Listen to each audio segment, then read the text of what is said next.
You're listening to There Ought to Be a Law, the Center for Auto Safety podcast with Executive Director Michael Brooks, Chief Engineer Fred Perkins, and hosted by me, Anthony Simino. For over 50 years, the Center for Auto Safety has worked to make cars safer.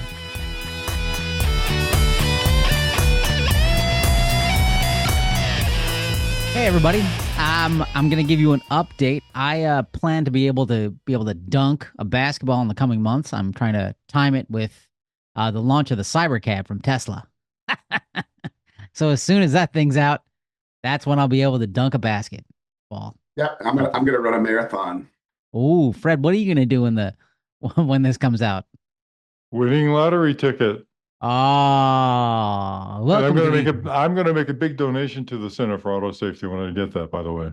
That's wait a sec. We were talking about things that will never happen. Right? Everyone should make a large donation to the Center for Auto Safety. Anyway, since we're talking about it, let's just go into the nonsense that is Tesla. What do you say? So, this is outside of our wheelhouse, but they reported their earnings yesterday, and it's gone to shit. I'm going to jump right into my gaslight. I'm doing it. Okay. The New York Times had an article where they talked about saying how, liberal and more environmentally friendly people are no longer interested in buying these vehicles. But I guess the Nazis are fine with it, but there's just not enough of them to make up for the declining sales of these stupid, dangerous vehicles like the Cybercab.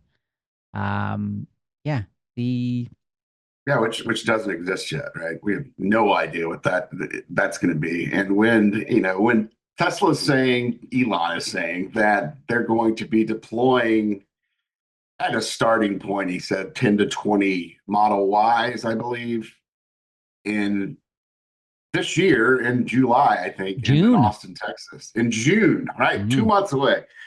In Austin, Texas, operating presumably using just cameras and the bullshit that Elon has been touting for years now with little success. I don't think anyone in the safety community thinks that the current Model Y and its full self-driving software is going to be sufficient to allow these vehicles to safely travel America's roads without they're struggling to do it safely with a driver supervising the vehicles. Without one, I think it's going to be a disaster, and wishing you well, folks in Austin, if that actually happens.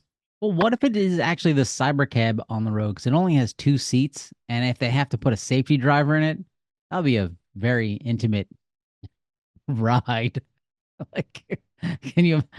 Sorry, this is just for one. I mean, it's a great way to get out of a date, I guess. But no, my car's only got room for one. Sorry, I'll sit on your lap. Nope.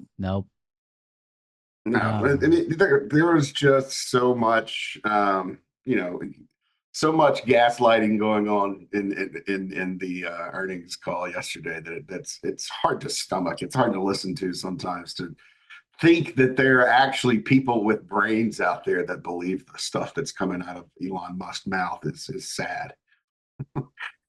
Oh boy, Elon. So the Washington Post has this long article. It's actually really good. Getting into the details of the Walter Hang crash. Is that how I pronounce his name correctly?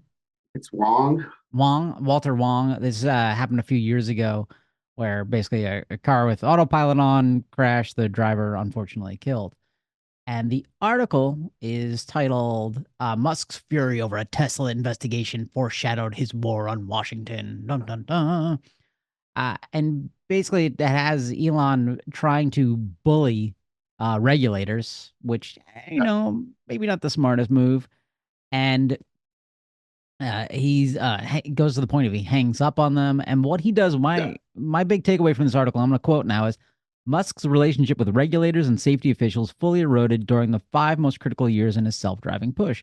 As he promoted his vision of consumer robo-taxis, Musk tested a strategy of harnessing online armies of fanboys, oftentimes enthusiastic investors, whose toxic digital personas were aimed at silencing short sellers or naysayers against those who'd threaten to slow the progress of autopilot and its companion mode, full self-driving, making life a nightmare for those who stood in the way. So Musk is basically getting a bunch of trolls to attack these public servants and make their life difficult. And it made me think back to, I believe it was the late 70s, early 80s, where Scientology did the same thing against the IRS, where they would harass and attack the IRS commissioners and heads of this so they can get tax exempt status. Unfortunately, the IRS eventually caved and said, sure, you're a religion. Go ahead and you get tax free status. Stop harassing me and my staff. I hope the regulators at, the Department of Transportation and that to have a little more spine because, well, more people die because of Teslas, probably. I mean, a lot of this article is focused on the situation after the Wong class crash, where the head of the NTSB, Robert Sumwalt, who was an incredibly nice guy, I've met him, and a good person and very competent leader of that agency. At the time, he's no longer at the NTSB. But, essentially, Elon hung up on him because he was trying to make sure that Tesla wasn't leaking crash details to the public to pretend that its safety systems had nothing to do with the problem and to blame the crash on Walter Wong. So, Elon reacted violently to that and hung up on the NTSB chairman, and just yet another temper tantrum, and from somebody who's not getting their way. It's I don't know. It's not the kind of behavior that I think is acceptable from the head of any company who has public safety responsibilities. Hey, I have a question for you guys. How many illegal immigrants responsible for the deaths of hundreds of Americans now have a seat in the White House? One. And who might that be? Elon Musk.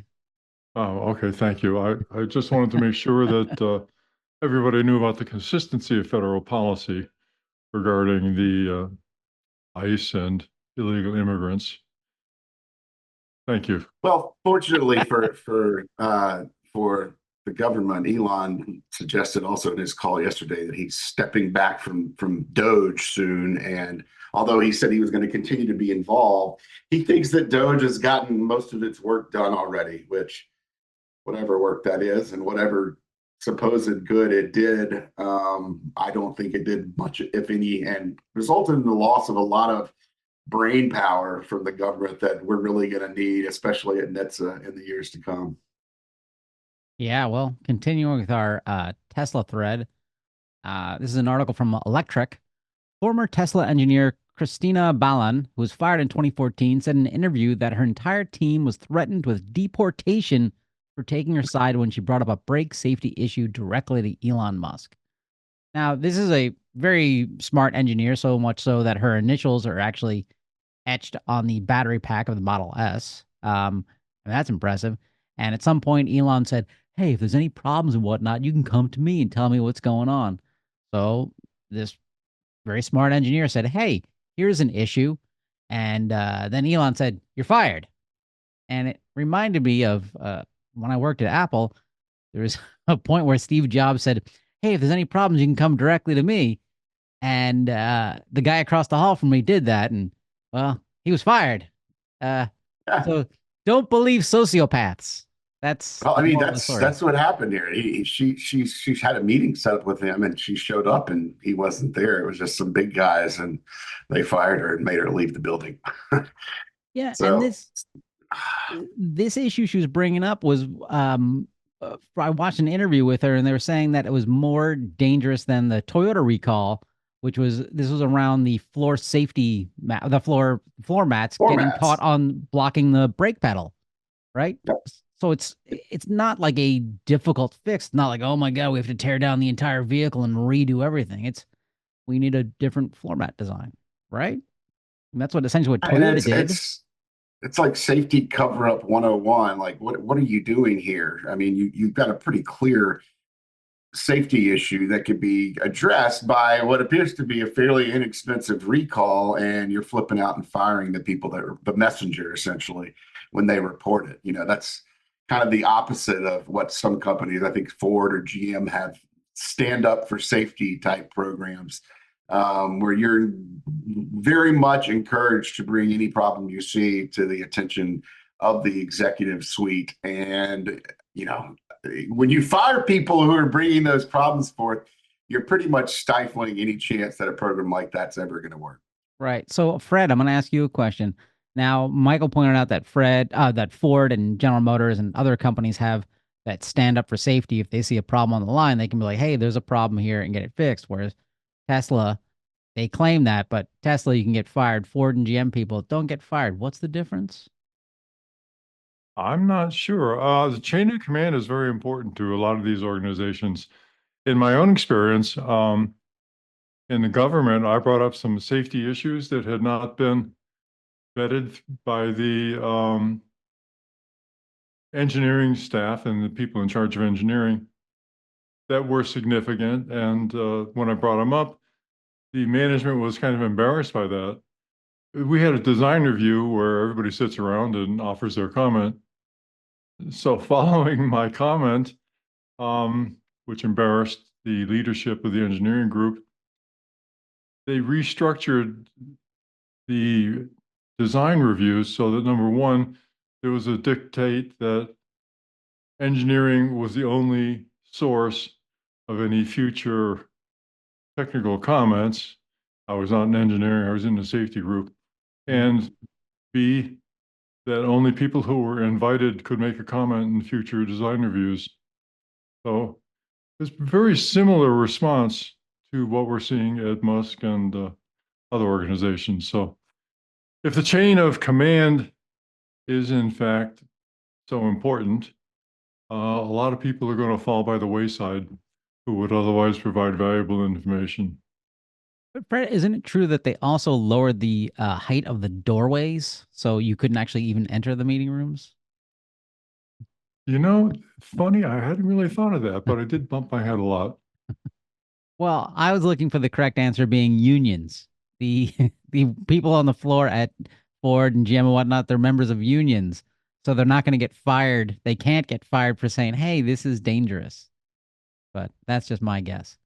Uh, the other fun takeaway from this interview with the former Tesla engineers, she talks about how Elon claims all this stuff. I'm sleeping on the floor. I work hardcore. He's like, yeah, he would show up on Wednesdays for an hour a week. That's it. That's probably why they made decent cars for a while. But hey, that's just my guess. Now, oh God, I know. Wait, is it all gonna be just Tesla? No, last Tesla one. I think. Please be the last. From futurism, the Cybertruck is turning into a complete disaster. Don't have to say anything else. Done. It's we've got 1 million pre-orders. They've sold like 10, 20,000 of them, something like that. 50. They think they've sold 50,000. So 50,000. How many of them have been recalled? But supposedly they had 1 million orders, right? So either 950,000 of those folks dropped out, or that was a made up number. So that could be a combination of both. But Tesla sold about 50,000 of them, but they're piling up, and they're actually going to slow down or stop some of the production lines that are making them. So as predicted, for over a year now plus by us, the Cybertruck is a flop. And now it looks like, Elon is turning towards working men to try to get them on the side of the Cybertruck and sell more of them. I don't think that is going to work at all. I don't think that people who need trucks for work are ever going to be able to work using the Cybertruck, at least not effectively. So, we may be writing the obituary for the Cybertruck soon.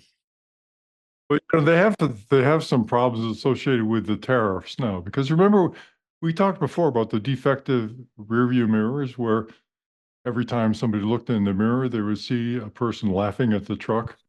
So yeah, they ordered better mirrors, but they're sourced in China, and they just can't get them. So that's been a big problem for them. I think that's why they can't really get production up. Wow, Fred's on a roll today. I like it. That's pretty good.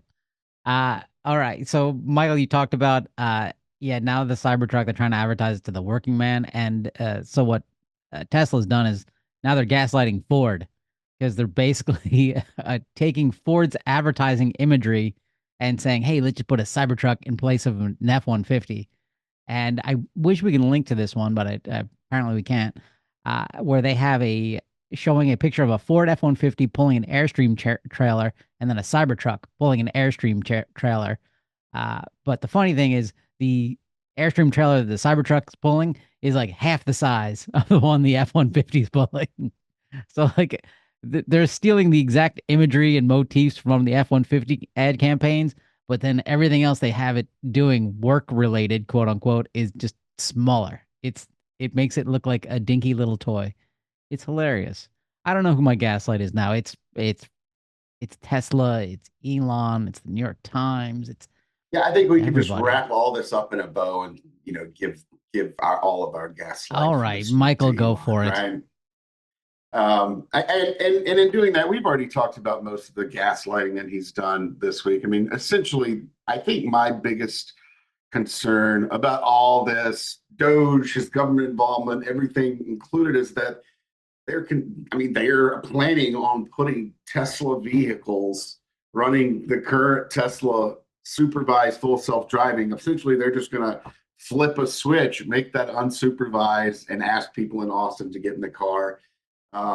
We have gone over, I think I've ad nauseum covered the fact that Tesla's system is simply not sufficient to safely operate an autonomous vehicle. The camera only approach is not going to work. You need more, better sensors. You need a lot of things that Tesla doesn't have to perform unsupervised full self-driving. And when you don't have those things, people are going to die. And we have been through years of autonomous testing and semi-deployment across America, and we've seen one direct fatality in Arizona years ago, related to autonomous vehicles, which I think that is going to come to a swift end if the Tesla software and hardware is deployed and allowed to operate unsupervised on the roads of Austin. And they're going to say, well, we have remote supervision of these vehicles, and I think we've talked enough about latency and remote operation to that our listeners will understand that is not going to prevent crashes. And it just sounds like a nightmare. I hope it doesn't happen. And yet again, I guess I'm rooting against Tesla in this regard. Remote supervision is also the technique my parents used to raise us. Anyway, Fred, you got a gaslight? I do. This is a new candidate for gaslight, and people talk about things being inside the Beltway, and this is definitely inside the Beltway. So this is an article published by the Washington Examiner, and it's written by Jeff Farah, who is the president of the Autonomous Vehicle Industry Association. And for those people who are not as familiar with Washington as some of us are, you need to know that Washington Examiner is not a real newspaper. It's a website that is heavily influenced by right-wing politics, has a kind of questionable relationship with the truth, but and the Moonies. Yeah, I was going to say, isn't it funded by a cult? Yeah. Yes. I just looked that up. Apparently, the cult, the Moonies may have sold it to an individual who is similarly inclined, but the ownership is a little questionable right now. In any event, it's not a real newspaper. AVIA is not a source of truth, but nevertheless, one of the things Jeff Farah writes in here is does have some facts in it. One of the facts it has is that Donald Trump is now president of the United States and has the authority of regulating AVs at the national level. And so Mr. Farah goes on to write, federal policy on AVs will help solve one of our nation's most vexing problems, persistent traffic fatalities. In 2023 alone, 41,000 people died in car crashes. Um, and by the way, that is the second fact that's in the article. Equivalent to a sold-out crowd at some stadium. And then he goes on to write, this tragedy is overwhelmingly caused by human error, such as distracted or impaired driving. Unlike human drivers, AVs don't drive impaired or distracted. The vehicles perform all elements of driving, yada, yada, have 360-degree visibility. It's no wonder Duffy, who is now the NHTSA administrator, is recently said AVs are, quote, a wonderful technology that has the potential of making roads safer. So why is this a gaslight? Well, number one, it's a clear mix of aspirational statements and facts, which is that there are AVs, but there's no evidence anywhere in the world that AVs are at least as good as drunk drivers. And there's no evidence that they are, in fact, going to save anybody's lives. There's no evidence that they are 94% safer inherently than other conventionally driven vehicles. And in fact, these are the same canards that Cruise was using in a full page ad shortly before the whole enterprise shut down and went away.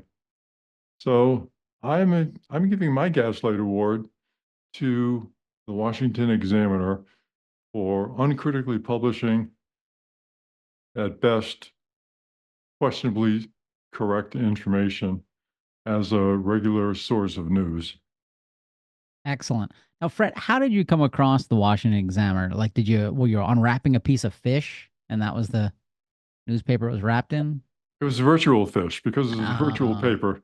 oh, all So right. yeah, well, we talked earlier before the broadcast started about the fact that there's a lot of pollen in the air, and that the aerial whale sharks will be sorting out that plankton for themselves. So this is the thought that led me to look at the Washington Examiner.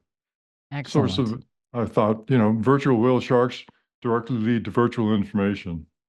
I like it. I think they'll be just as tasty as autonomous vehicles, saving And, people's lives as we speak. and still, nobody knows where whale sharks congregate to mate. So Okay.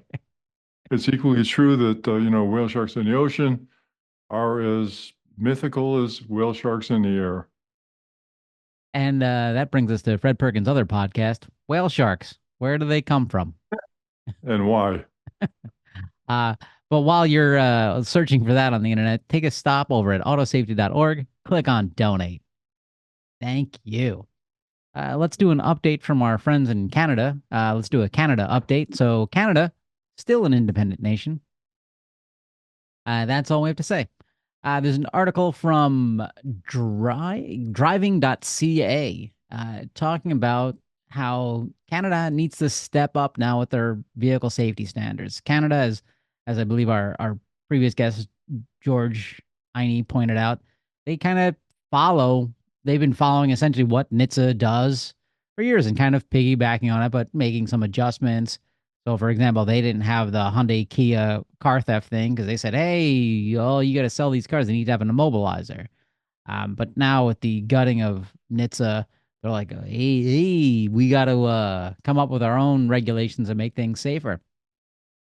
So, quoting from this article, NHTSA's Tesla investigations. The NHTSA, which has been a thorn in Tesla's side for years, has 8 active investigations into the company after receiving and publishing more than 10,000 complaints from members of the public, according to the Financial Times. Car manufacturers must report to NHTSA any crashes that occur when advanced driver assistance or autonomous driving features were active within 30 seconds of impact. Musk has famously touted and exaggerated the ability of his company's vehicles even as the investigations pile up. A Reuters analysis of the NHTSA crash data shows Tesla accounted for 40 out of 45 fatal crashes reported to NHTSA through October 15th, 2024. And so now, the Canadians are like, well, they're not going to have any regulations really coming out of the US. So it's time for us to put our own frameworks in and assert our further independence and make us less attractive as a takeover target. Michael? Well, we have talked endlessly, I believe, about how America is falling behind in, crash testing and safety standards, how Europe is leading the charge on most of that now. Having gotten intelligent speed assistance into vehicles this year, it's hard not to agree with that. And their fatality rate being, 3 or 4 times lower in many countries in Europe than they are here. Also lends credibility to the argument that Europe and possibly, Japan, China, and other countries have an argument to be on top of the pile as well. But a lot of people are doing better right now in the United States in terms of regulation, and that's not just this administration thing. I mean, it's taken the United States, a couple of decades of poor and slow and tedious rulemaking and research by NHTSA that has led us to this point where we've just fallen behind other countries who are able to move more quickly on safety. And Canada is starting to feel the heat. For many years, they've adopted a lot of the federal motor vehicle safety standards. They've relied on the federal enforcement investigations and recall process in the United States to inform them on what goes on in Canada. And now they are looking over at us and saying, I don't think we can rely on these guys anymore. And they may be right. And so this is essentially the article is a call to the Canadian government saying, we really need to beef up our ability to make safety standards on our own without the United States assistance, or we're going to start seeing some of the same traffic issues that they're seeing down there.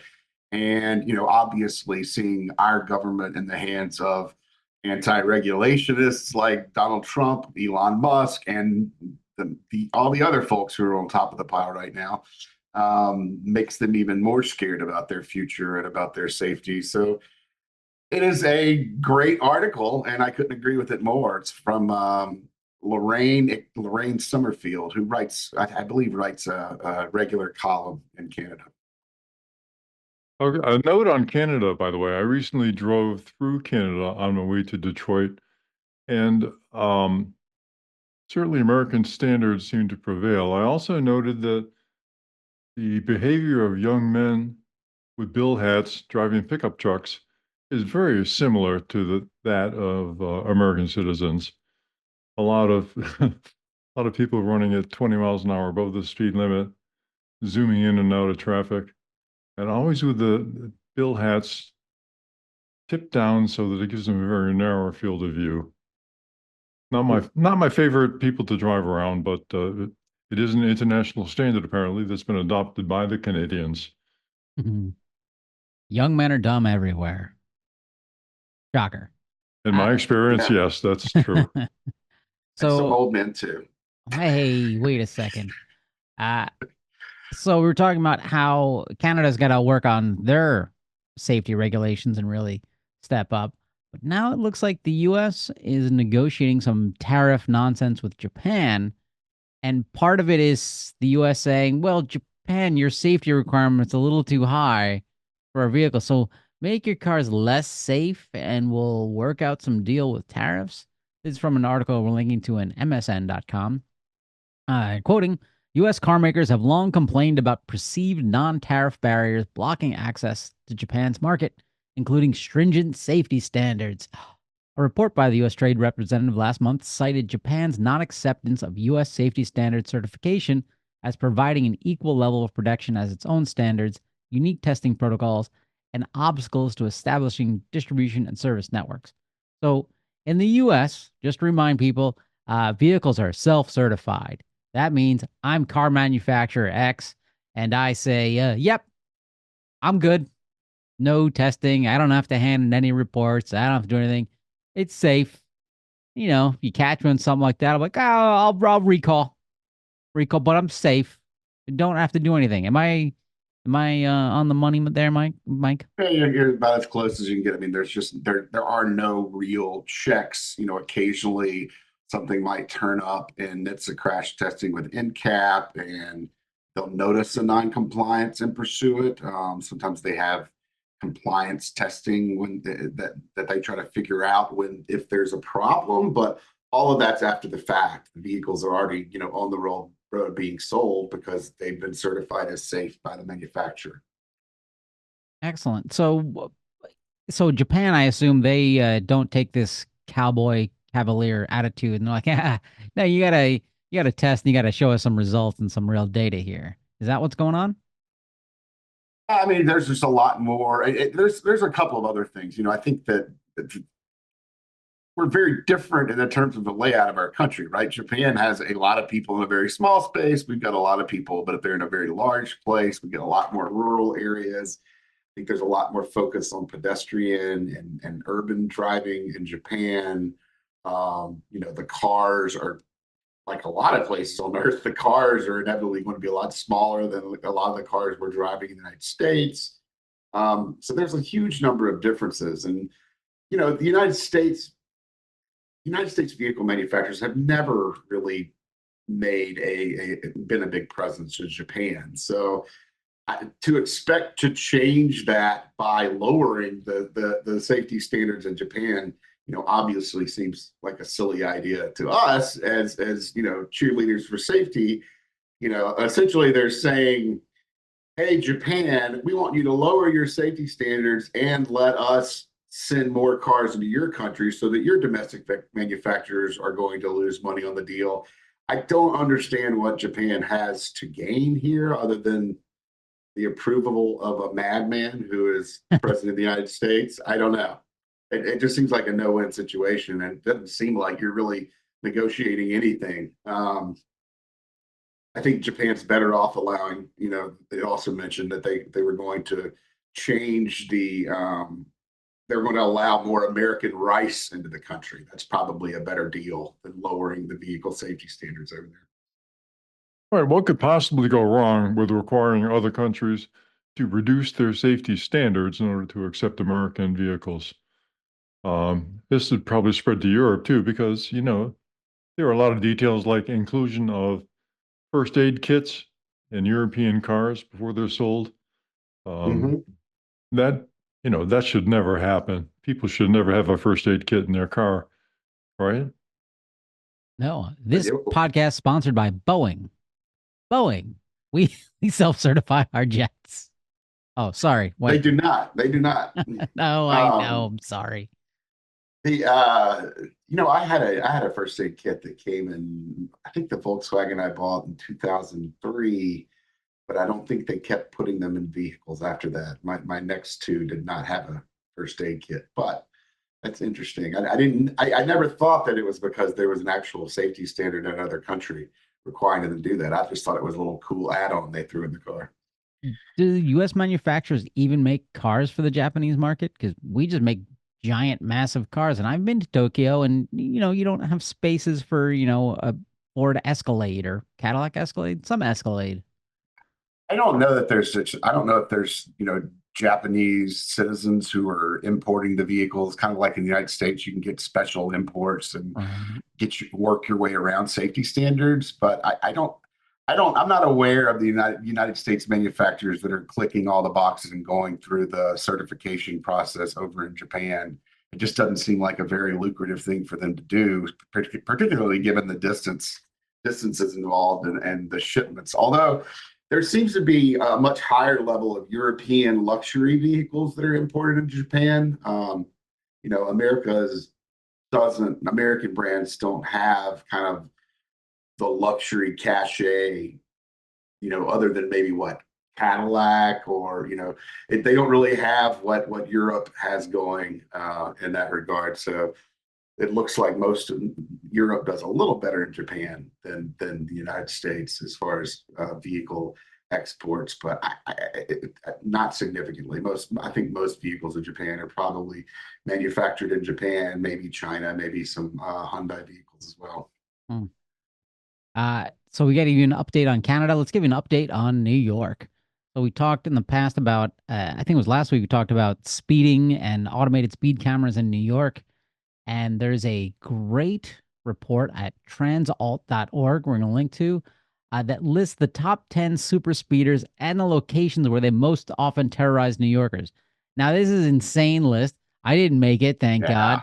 But it talks about, like, for example, the number one is a 2023 Audi A6, and it's had total fines of $46,636. Like, that's worth more than the car itself. And they've paid $11,000 in tickets. Other ones, they've got like a 2015 Mercedes that owes $47,000. It's crazy. A Kia Forte, I don't know how to say it, with $33,000 in tickets. Like, you could buy like three Kia Fortes. I don't know what a Kia Forte is. I don't know, but it sounds insane. Yeah, Yeah, I mean the crazy thing here is that there's someone, that number one ticket receiver, the Audi driver, 563 violations in 1 year, which and that's in is, a school zone. in a school zone, more than one every day. All of these tickets are in the school zone, so God knows it's not like this guy's just speeding in a school zone. But and I say guy, I'm assuming it's a guy. But he was actually paid $46,600 in tickets and still owes what 11,000 and something. But it's Yeah. amazing to me that someone. I mean, how do you not go to this guy's house and pull him out of his house and throw him in jail? Right? How is that not happening? Someone who is routinely putting other people's lives at risk and just doesn't care and is just going to buy his way out of the problem. Right? Not our kind of people. No. It's crazy. It's a fun article just to go through and go, wow, look at this. I mean, you're paying more in fines than the vehicle's worth, but Yeah, I who mean, knows? and you see the Range Rover, the black Oh, 22 Land Rover Range Rover, 196 school speeding zone tickets last year. They've paid $44,260 for the privilege to speed through school zones. unbelievable. I'm doing something wrong with my life. The next one, a New York update, is on congestion pricing. Bum, bum, bum. From an article in Jalopnik. Quoting, in fact, while fewer cars in the city means life has improved for the people who actually live in New York, the people who still drive into work instead of taking public transportation have also benefited. After all, less traffic means faster travel times, which means car commuters spend less time sitting in traffic. At rush hour, the Holland Tunnel, for example, saw delays drop by 65%, while travel time through the tunnel is down 48%. With fewer cars in the city, MTA Deputy Chief Juliet Michelson told Curbed doctors have reported fewer late patients, and delivery drivers claim they're saving so much time. It just keep win-win, win-win, win-win, win-win, unless you wear a lot of orange makeup, and then you're like, no, no. I don't know Well, I why. mean, I think the coolest thing here is that excessive car honking complaints have dropped 70% Oh, since the year over year. I know you like that, Anthony. I'm a big fan of that, except for outside my window where they keep double parking and blocking FDNY ambulances just so they can pick up some food. But anyway, so we've covered Canada, we've covered New York. It shows that the congestion pricing it's really seems to work despite some opposition, which seemed to be from people who didn't live in New York City anyway. Right. Um, and that's a great thing if that's going to work. And it's also, provided with the state, I think $500 million in profit from the program that they can use to reinvest into safer streets. So, it sounds like a great success. I guess the only concern here that we would have anytime congestion is cut is that, congestion prevents vehicles from typically traveling fast enough to experience a lot of fatal crashes. And so, does freeing up congestion in the city result in, higher speed of travel, which it seems to? The stats seem to back that up. Less congestion, your people are getting into the city quicker. Does that mean you're going to have more fatal crashes, maybe more pedestrian crashes? We'll have to wait to see. Yeah. Well, So yeah, but remember, the definition of congestion is a much higher concentration of vehicles. So if you look at the rate Yeah. of fatalities, it may be compensated simply because there's so many more vehicles in the area. I've never noticed that walking across the street in New York during a traffic jam is a particularly Safe. safe or a relaxing maneuver. No. well, marijuana is legal in New York, so that makes it a little easier. Anyway, To do so what? I don't know. Well, I don't know. You ever have Funyuns? Uh, so look, we've covered Canada. We've gone back and covered that. We've covered New York again, the speeding, and the congestion pricing. So I'm feeling like we're getting a little redundant. Ah, so are you ready for Ah, the Tao of You've now Fred? entered We're the going to cover Tao of Fred. redundancy. Redundancy. I'm ready. Great. So, Great. is redundancy in vehicle design good or bad? Well, it depends. Is it how many cup holders And do I need? is it good to a point? Maybe. I mean, you can't put, if you put 7 cameras on a car to run the ADAS, maybe you put 14 to make it redundant so you can, but don't you reach a point where redundancy isn't really going to help anymore? I would like a passenger side braking pedal. Yeah, well, that's the whole problem, actually, is redundancy is always with regard to some parameter. So if you look at individual electrical components, if you looked at all of those components that could affect the safety of a vehicle these days, you're looking at thousands and thousands of components. And so should each of these be redundant? Well, that would be a very difficult design objective. If you want to have a resistor that is, if it's still safe, if it fails, that's hard to do. Yeah. Redundant tires seem like they'd be hard to do too. Well, actually, there is some redundancy in tires because if you think of the ability of steering a vehicle and you compare a motorcycle with a car that's got 4 wheels, if you get a flat tire in your front, you can still steer the vehicle, right? You can get off the road. If you have a failure in the front tire of a motorcycle, you're in a world of hurt. And so, with regard to directional control of a vehicle, there is some redundancy in the fact that you have 4 tires on a car. But that points out that you always have to look at redundancy in terms of with respect to what? Software redundancy, right, is an interesting problem. So if let's say that you've got a mission safety or a safety critical feature in the software, and you want it to be redundant. If the software fails or has a problem, you're still stuck with the software, right? Because it's running your vehicle. So how do you do that? Well, one of the ways you can do that is just have another copy of the software running on a separate computer, right? So then it's redundant. If one fails, you still got the other one. But the problem that comes up is, how do you know which one is correct? If one fails and the other is working perfectly well, you need to have a tiebreaker somewhere. So in order to have single redundancy for the software, you really need to have 3 copies of it running so that you can vote on the best answer. Well, another way you can do it is to have 2 completely separate algorithms that are in one computer that is running both of them, right? And they look at the same result. And this actually brings up one of my pet peeves of real-time misunderstandings, because for the vehicle, you've got to have the software tied to the actual clock if you're going to have 2 different algorithms running, right? Because they both have to come up with the same solution at the same time. So that dictates a lot about how the software is going to run. And this is getting long-winded, but my point is only that you need to look at redundancy in terms of what is trying to be accomplished and what is the objective of the redundancy. So just by merely saying we have redundancy, as the AV industry does, they always talk about redundant software or redundancy, we have redundant design. That doesn't mean it's inherently safe. You really have to look at the details of how they're putting a boundary around what is being defined as the function they're trying to, for which they're trying to provide redundancy, and their ability of doing that with truly independent means that come to the same conclusion and provide the same functionality. So it's actually a very complicated subject. And I only bring this up just because the AV industry does often say, well, we got redundant software.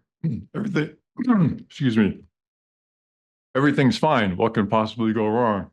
Well, a lot can still go wrong. And you really need to look at it very careful introspection about these vehicles. and where the redundancy sits and what it's trying to accomplish. So it's not a hot issue right now, but it's just another perspective that needs to be addressed when you're looking at AV safety and the ability of autonomous vehicles to safely conclude a drive, particularly when something goes wrong in a safety critical function. So is that, that sounds a little convoluted. Is that clear and meaningful? I totally get it. I think it might be your new gaslight, the AV industry saying, well, we have redundancy, but not pointing out that, yeah, we don't know what it means. Like, so back to an airplane example, I know their safety systems, like the hydraulics on a Boeing, they have 3 copies of everything. So if one system dies, the pressure will just build up in the other remaining 2, so they can still control the flaps and the rudders and the in-house movie service, because I believe that Right. runs off of Well, I'm hydraulics glad you too. brought that up. There's another aircraft industry is a really good example of how and when this is applied.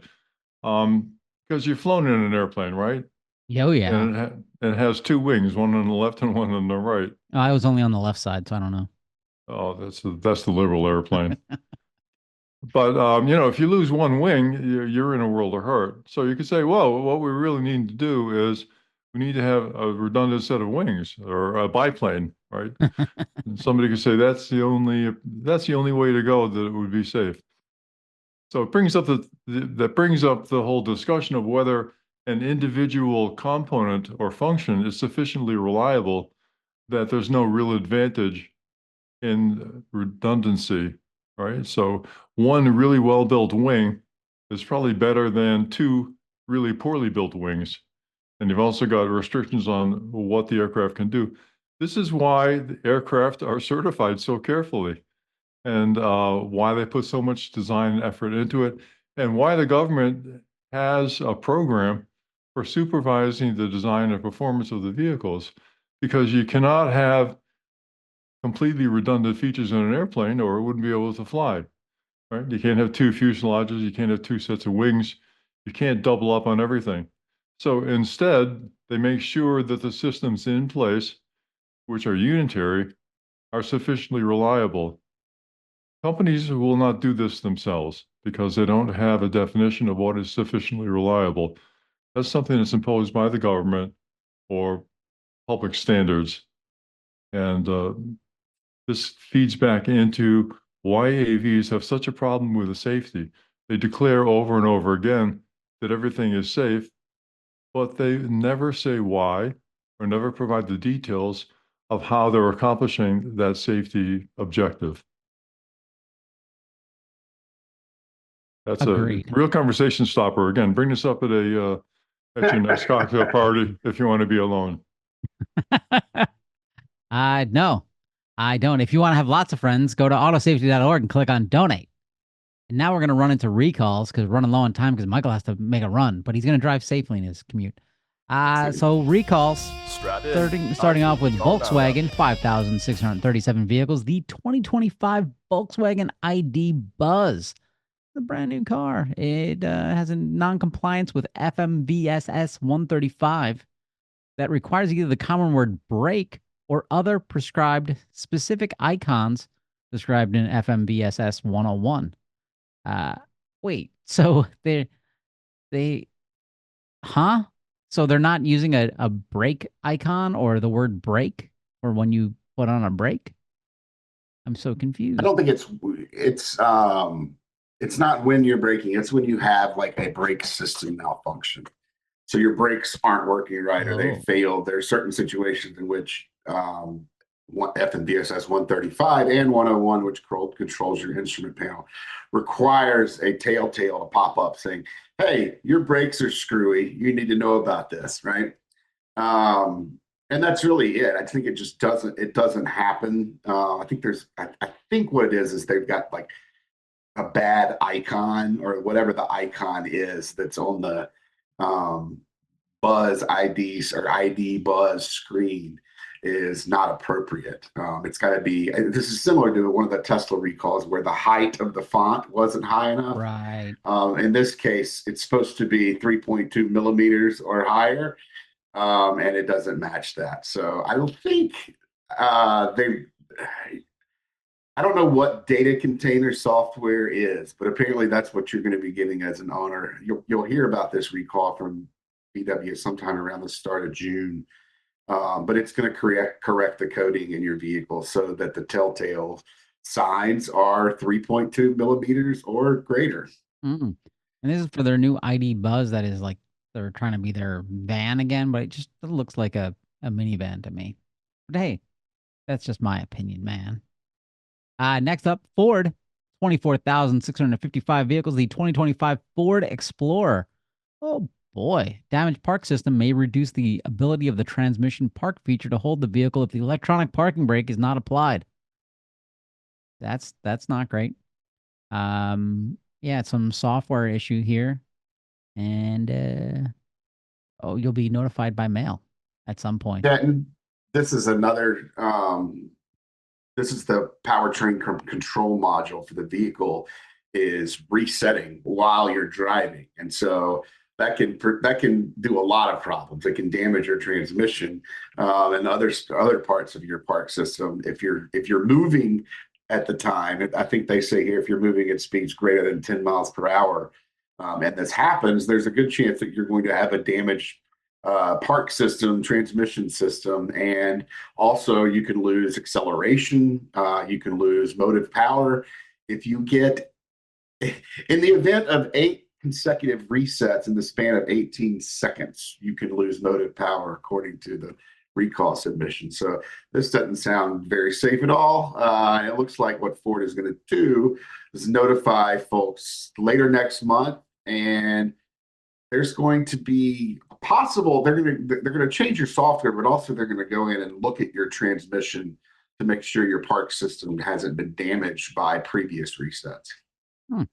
Makes me wonder, like, what kind of testing protocol they have in place, because so much of this is software related. I mean, there's ways to automate these I mean, things. software is starting to every year it creeps higher and higher in the percentage of recalls that software is involved in, and we're never going to get to 100% because there's always going to be mechanical failure involved with vehicles, but the percentage of recalls that are software related is higher now than it's ever been. It's only going to get higher. Next up, Ford, 123,611 vehicles, the 2017 to 2018 Ford F-150. Let's see. They oh no, and there's the 2017-2018 Expedition, Lincoln Navigator.